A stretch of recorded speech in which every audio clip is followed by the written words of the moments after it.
Hello, everyone, and welcome to Take Me Back to the 90s podcast, where we journey back to the golden era of 90s. And in today's episode, we are diving into the world of Hip Hip Hurray, one of the most iconic shows of the 90s. I remember watching that show as a kid, and every character felt so real and relatable. I used to look for these kind of friends in my school and neighborhood because I wanted to live in the world that show created. Today, we are in conversation with the person who created that world, also made many popular shows like Mahi Way, and recently, The Royals. Please welcome Nupur Asthana. Thanks for having me, Tanu. Thank you.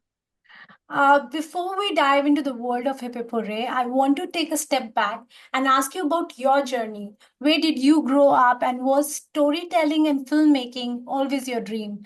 And did that passion develop gradually? So I grew up in Calcutta and we used to watch a lot of films. That was the biggest entertainment for us, right? So going to the theater was like a big deal in my family as well. And उस time पे film festivals भी बहुत होते थे, and my dad and my aunt were learning French. तो वो French Alliance Française में भी कई फ्रेंच फिल्में होती थी, मैक्स मिलर भवन में जर्मन फिल्में होती थी, टीवी पे Sunday was like that big Hindi film that used to come in the evenings. So, and Hindi, we used to kind of go to the theater to watch as well, Hindi and Hollywood films. So I remember watching McKenna's Gold with my dad, Heaven Can Wait in a theater, and Alain Delon French film. Like I have I have like very vague memories, etc. And also watching James Bond, like my first James Bond, Amitabh Bachchan films. We were crazy about Amitabh Bachchan. I remember going on a holiday to Delhi the first time to my chacha's place, and everybody was going to the Red Fort to watch the Sound and Light show. And my cousin Neeru and I, we were like, no, there's an Amitabh Bachchan movie on TV today. We are not going. We are going to watch to date, I have not seen that Red Fort ka Light and Sound show. After all these years. Yeah, it's just not happened. But yeah, so I was a crazy AV fan in those days, and a lot of films. I think somewhere that kind of just stayed with me, and sort of that interest in theater. We used to do theater, मतलब बचपन में भी at building के ऊपर हम सारी जो Hans Christian Andersen की fairy tales वगैरह होती थी, the Grimm's Tales, we used to enact those, and I used to kind of end up playing a part and directing. But you're telling people what to do, or your friends what to do, and that kind of was directing in some way or the other, right? As you spoke about your journey, I'm really curious. Hip Hip Hurray gave a gang of school kids, characters like Kiran was very confident, Aliza was very stylish, Rafi was very, calm thinker, Mona was very supportive but navigating with her own insecurities. Mazhar was very goofy and loyal. How did you build these characters? Were any of these characters inspired by your real life from your school, your college? I actually studied in a girls' school throughout. I didn't study in a co-ed. But obviously, when I was making the show, I wanted it to be co-ed. I wish I had been actually, I never wished that I had been in a co-ed, but I just ended up making it a co-ed because I thought it would give me more subjects to explore and stuff. And I think a lot of the characters were, of course, from real life, from literature, from, you draw on experiences that you've had. I was also a big fan of Enid Blyton's and those school experiences. And I wanted to pour all of that, all of myself, my experiences into Hip Hip Hurray, and that sort of kind of, yeah. Hip Hip Hurray covered some sensitive themes like depression, peer pressure, the body image, gender roles. 90s Indian television, really addressed these kind of themes. What gave you the confidence to explore these issues back then? And was there any resistance from maybe from the network or channel or the audiences at that point in time? I wrote things that I was interested in, body image had just come into play. People were, talking about being thin, looking a certain way. I mean, we did know people who had depression. We were seeing what was happening to kids who got into the path of drugs. Relationships, all of that. I mean, I think these were all subjects that sort of really interested me, intrigued me. And I think I have to say that, my producer Zarina Mehta had a lot of faith in me, and she literally let me do whatever I wanted on that show. And it's thanks to her that I was able to kind of fulfill that vision without any kind of interference at all. And I think the channel Zee TV, they were only given the masters. They didn't know what the hell we were up to. So I think that was like such a fantastic way to work. Of course, today it's impossible, but yeah, I have to really thank Zarina for giving me wings to fly with. That's really amazing. But do you have any behind the scenes memories from the show, or if you could share any special moments from the sets of Hip Hip Hurray? It was over 25 years ago. I know. Oh, there's so many, I mean, we were just such a crazy sort of young. I was in my 20s as well. I was like 26, 27. The kids were 20 to 25, like 18 to 25. Then, so there wasn't that much gap between me and the actors, and we just got along. I mean, I think we forged a really strong bond during that time. And of course, there were fights and spats, and all of those things used to happen. But I think that we all grew on that show. All of us kind of grew up on that show, right from Shah Rukh, who was 17 or 18 when he came. Purab was 19. Pia was 18 or 19 herself. And then the rest all the way up till 24. Yeah, I mean, there's just too many memories to enlist. We still have a WhatsApp group, and we still meet once or twice, once a year or once in 2 years, all of us together, whoever can make it in the city, and we kind of get together. And that's like, apart from Mahi Way, no other project of mine actually has that kind of going back and meeting up and, staying in touch like that on a sort of day-to-day basis. If you had a chance to recreate Hip Hip Hurray today for today's generation, what would you change in the show now? I mean, I wouldn't make another Hip Hip Hurray because this one's already there. And many people asked me to remake or make another season, blah, blah. I never went down that path. I feel like once you're done with the story, you're done. And you want to move on to different challenges. I think it's up to now another director who's of this period to make something on school in his or her own way. The thing is that, the challenges and emotions all remain universal. And it's just how you deal with them kind of has changed in a sense. So I think that some young director today needs to kind of make his or her own. The characters that you created at that point of time, people really relate to these characters. So what kind of feedback that you received from your friends, your family, from people around you? Were they aware that you were the creator of the show? So, the thing is that when I made the show, there was no social media. And I was just going from week to week. Either I was writing, or I was shooting, or I was editing, or dubbing, or music, or mix, or something or the other.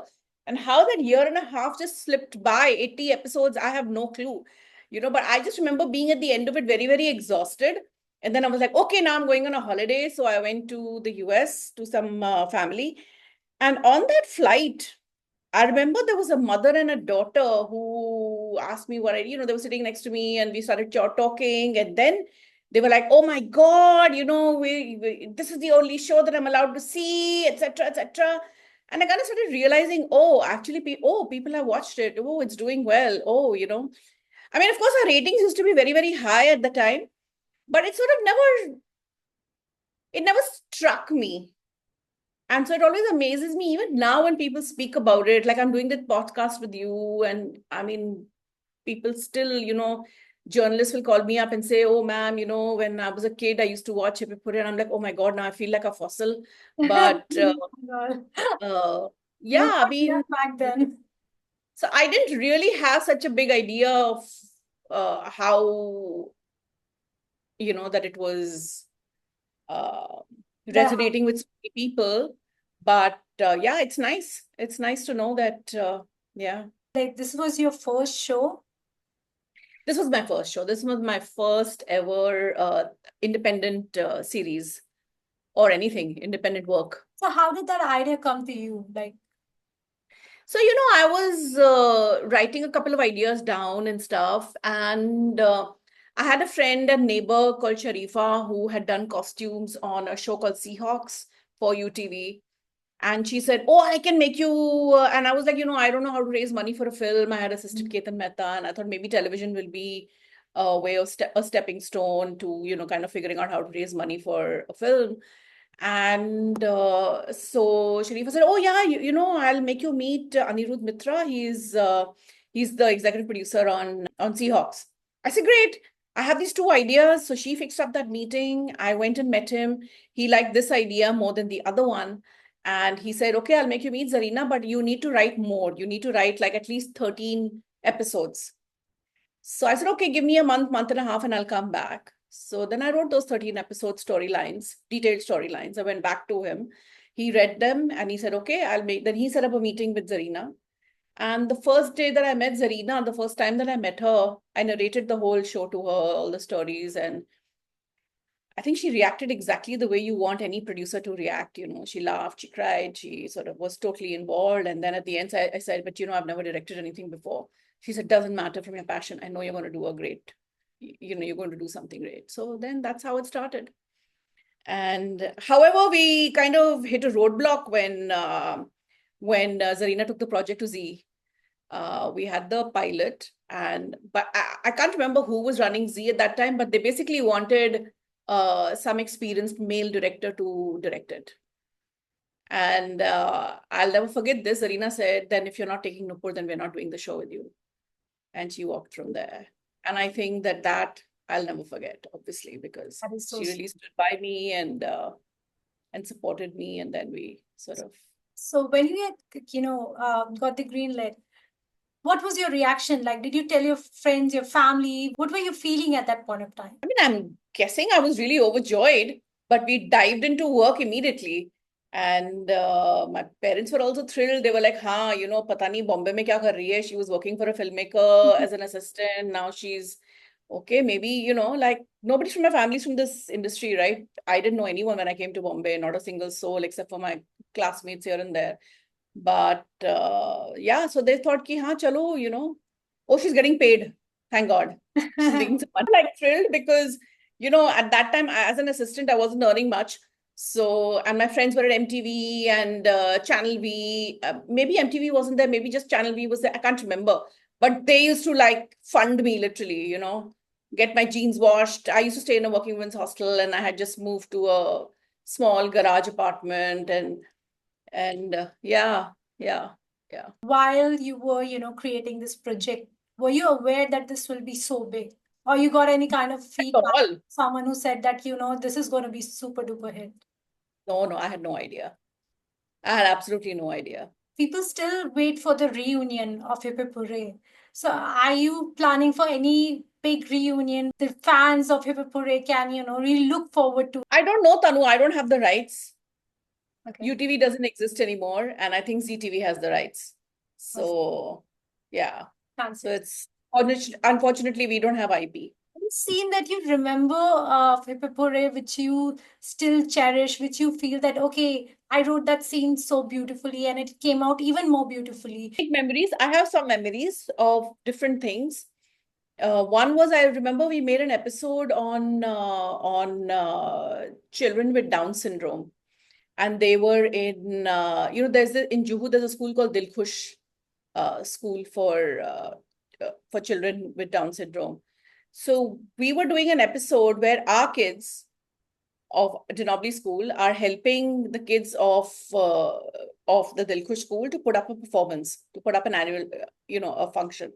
So we went and shot in Dilkhush school with my kids, and then we shot, of course, on location, on stage, etc. So that whole episode, I feel, was such a big learning curve for all of us.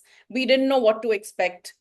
We didn't know how much we would learn from these kids. And yeah, I mean, that was a really, really special, very, very special episode for me. That one with the kids of Down. I mean, that episode was solely about them. Then I remember we went, we did an episode where Cyrus's a grandparent is in an old age home, and then I wrote an episode around it, and then we went and shot in a real old age home. And that was another kind of really uh, amazing experience. Yeah, there were some sports episodes which were great fun. There was an unwed mother, Alaknanda ma'am, Suchitra's character who gets pregnant without being married, and how some of the parents are writing saying no, we can't.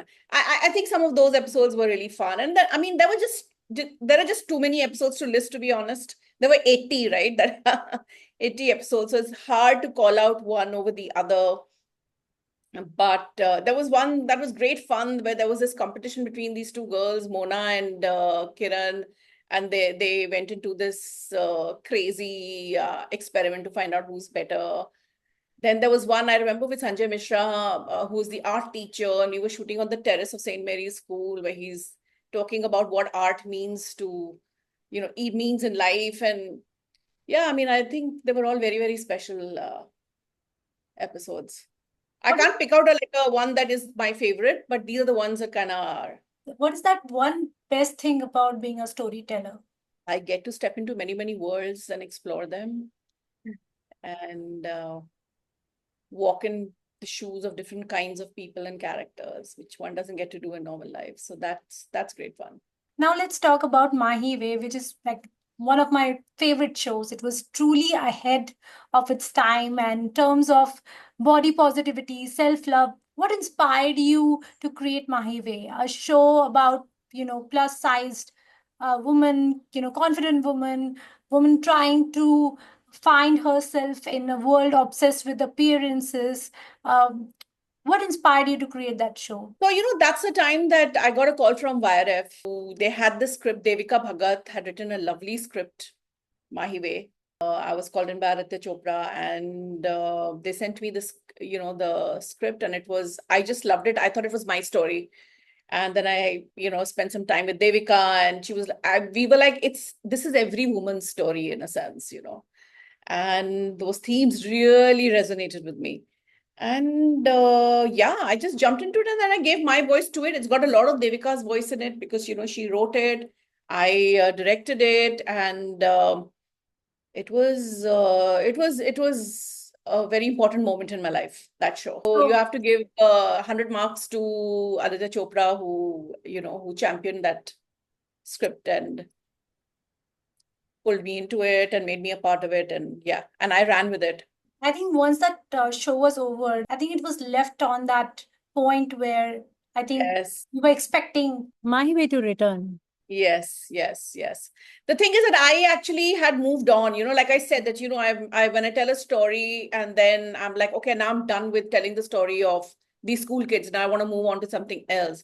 I was done telling the story of this girl who's facing discrimination because of her body image, etc., and her issues. I think that after 25 episodes, I was done. I was like, okay, now I need to move on to something else.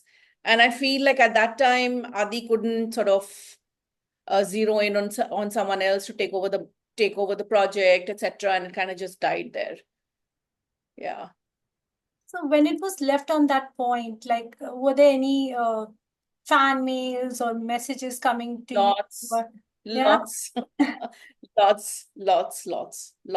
What feedback did you receive? What they were like, they wanted to find out who she's going to end up with, whether it's going to be Shiv or Ishan, who's she going to, what is she going to do with her life from there on, etc., etc. I was like, oh my God, I'm letting these guys down, letting these people down, etc. But what do you do, I mean, your recent The Royals. I have only directed 2 episodes of that series. Yeah. I've only directed episodes 4 and 7.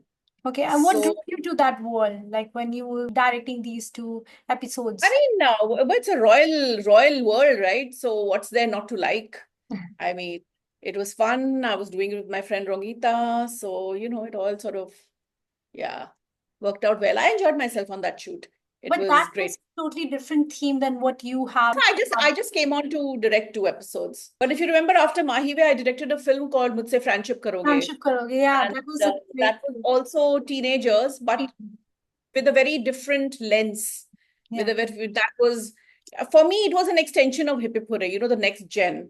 Yeah. That is so taken up with the online world, and questions of identity. So for me, that was fun to do, in a feature film format. So I feel that was my next, after Hip Hip Hurray, like the next gen of teenagers. And then I revisited teenagers again with Romil and Jugal, where this time it was two boys who are dealing with their sexuality and that romance, which I had never not touched before. So therefore, it was a challenge for me, and therefore, I was excited to do that. You always touch these youth-centric topics and topics that we really need to discuss. How do you bring these social relevant topics together and write it so beautifully that you're able to show the good, bad, and every side of it so beautifully? Like when you're writing, how careful you are when you're writing about any sensitive issue or a theme or any topic. I've worked closely with writers, and I think the writers like Devika Bhagat, Ishita Moitra, who wrote, and Anu Menon, they wrote Romil and Jugal. Devika wrote Mahi Way. Anvita wrote Mujhse Fraaandship Karoge. So these are people that I spent a lot of time with. We jammed a lot. And in fact, Devika ended up writing my short film, Modern Love, as well. And I think that because, our mindsets are the same, and I don't know. I think I like to go to the truth of the situation, and I like to explore the psychology of people. And I think, it's not for me to say how I make it so real. I don't know. I just work from instinct. So I'm not sure what exactly I'm doing to get it right, as you put it, but I'm just going with my gut, to be honest. I don't know. Do you like writing better or, direction? What excites you the most?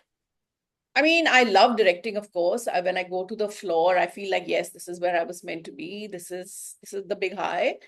But writing is a very, very special process as well. Very special. You have been exploring bold and diverse subjects, from teen life to the mental health and ambition, social pressure. You never shy away from, voicing, things. So do critics ever impact you, or how do you deal with the feedback, whether it's a praise or a pushback? I've got a lot of pushback as well on certain projects. My film Bewakoofiyaan, Royals, of course. The Royals, I was only a small part of that project, but Bewakoofiyaan, yeah, that kind of hit me hard. It hurts. What can you say? It hurts. But the thing is that you can't let what a critic is saying impact you so much that you sort of start questioning your own capability or your own skill set.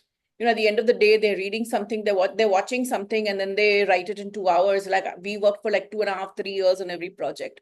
So obviously no one is setting out to make something bad. Obviously no one is setting out to make something that is offensive or doesn't work. You want it to work. You do your best. But there are many variables in filmmaking, and sometimes things work, things don't work. Bewakoofiyaan was not loved by the critics, and I think, but I love that film. I was trying to say something in that film about consumerism and relationships, and perhaps I didn't manage to bring it out as much as well as I wanted to. But yeah, it hurts. It was again a different subject, I guess, and it was very well explored. Of that film, Mujhse Fraaandship Karoge, I think it was a very relevant movie. What are your memories from that film? When and how did you decide to do that? Y Films had just started. I had just finished Mahi Way, and Adi said, you need to meet Ashish Patil. He's running Y Films. And there are 2-3 stories. You see what works for you. You have to basically, see what works for you there. So they had Ashish and Pooja, my executive producer, they had these couple of stories. Ek to Love Ka the End tha, ek Mujhse Fraaandship tha, and I felt that I could do something with Mujhse Fraaandship. And then, we started on that process of writing that script. It was at an idea stage, to be honest, when I came on board. And Facebook had just come in, and everybody was like, like becoming different people online, and the question of identity that really interested me and intrigued me, and sort of I loved that shoot. I really had a blast. I enjoyed myself a lot. And I remember my producer telling me just before going on shoot, like Adi said, ki, don't take too much tension. I know it's your first film, but just enjoy it, have fun. So, it was a lot of fun. I had some great fun actors, Saqib, Nishant, Sabah, Tara, Meeta Vashisht, it was just a lot of fun, a lot of fun. At a young crew, for a lot of us, it was our first film. So, yeah, it was an absolute delight. I really enjoyed making that film. Is there any show from the 90s which you think, can still be remade? Not the show you made, but any other show which you think can be remade today? I'm not a big one for remakes. No. I feel ki jo bana hai, if it's really made well, enjoy it, watch it, treasure it, and make something else, because the same story can be made by different people in different ways. So we liked this because it was made in a certain way. So now it's not going to be that if it's remade by somebody else. It'll have its own personality, its own vision. It'll be different. So, yeah. So I can't think of anything. I mean, I liked, there were several shows that I liked from the 90s, but I don't think I would want any of them to be remade. If I want to watch, I'll go to YouTube and watch them.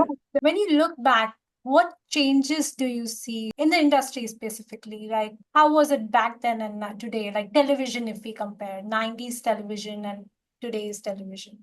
Well, I mean, nobody ever got to read my script and see what I was shooting till the master was ready, in a sense.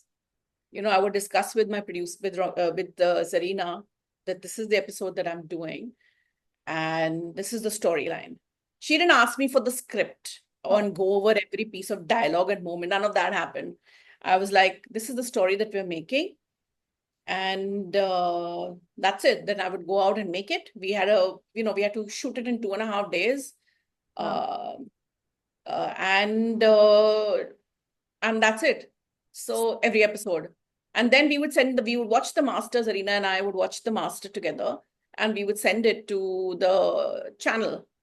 And that's it. And then the next time we would hear from them was the rating, whatever the rating was. And we used to chat. This episode, most of the ratings were like really, really, really good. Though I didn't quite technically understand the rating funda, to be honest. But yeah. So in that sense, today that can never happen. It cannot happen today. Here executives will go over every beat, everything, and point out. And by the time the rewrites have happened 20 times, the writer's exhausted. It's nobody's vision sometimes. And then it's just a studio product. Sometimes you can, if there is less interference, then you can sort of, but for a first-time person to get the kind of leeway and freedom that I did, I mean, I don't get it today. It's that different. What is that one thing that you could bring back from the 90s? You wish to bring back from autonomy for the creators, autonomy for the filmmakers, and belief from producers. The freedom. Yes, the freedom. Favorite 90s Bollywood actor or actress? Shah Rukh. An actress? I was in school when Fauji came out, dude. We were hardcore Shah Rukh fans in school. So, of course, Shah Rukh. And even today, Shah Rukh. So, we are consistent. I'm consistent. Though I was an assistant on a film of Ketan's called Oh Darling Ye Hai India. I never told him that. Yeah. Wow. I was an intern on that film. And favorite Bollywood actress? I think Sridevi. And favorite Bollywood song from the 90s? Did Yes Boss come out in the 90s? Chand Tare? Yeah. Yeah, the one on the this thing. Favorite 90s TV show besides Hip Hip Hurray? It was the two sisters, Ratna Pathak Shah and Supriya Pathak. Yeah. Idhar udhar. But I have a feeling it may have been the 80s. I think I was really small in school when it came out. Favorite 90s dialogue? बड़े-बड़े शहरों में छोटी-छोटी बातें तो होती रहती हैं. I mean, that of course, yeah. And 90s movie you love watching again and again? I mean, I loved Yes Boss. And I loved Dilwale. DLJ. Kabhi Haan Kabhi Na. If you could time travel to the 90s for a day, what would you first do? Admire myself a little more. I used to be thinking I was always like on this weight loss spree in the mid 90s, late 90s. And I was like, today I would go back and say, it's okay, girl. It's fine. You look fine. Thank you so much for joining us and taking us back to the 90s. And, it was wonderful speaking with you today. And we hope you continue to inspire and entertain us like you always have. Thank you so much. Thanks, Tanu. Thank you so much, Tanu, for having me.